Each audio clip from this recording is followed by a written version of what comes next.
Hi, I'm Sejal. Welcome to today's Yinspirations for your teaching and practice. In Yin Yoga, there are many postures that incorporate a seated forward bend. It's important that we establish the appropriate position of the pelvis to avoid overweighting the low back, which over time can be injurious.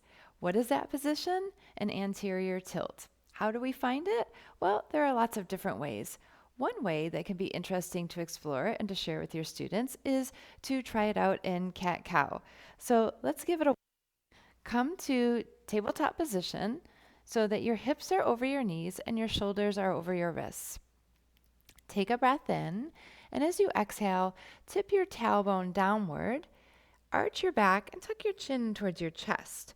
Pause here to feel the posterior tilt of your pelvis and your body.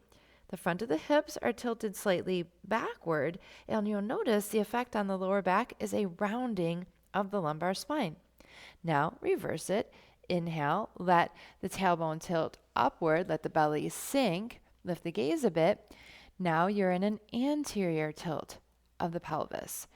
The front of the hips are tilted slightly forward, and you'll notice the effect on the lower back is an exaggerated inward curve of the lumbar spine.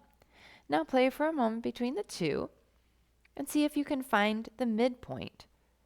The midpoint is where your hips are neither tilted too far forward nor too far backward.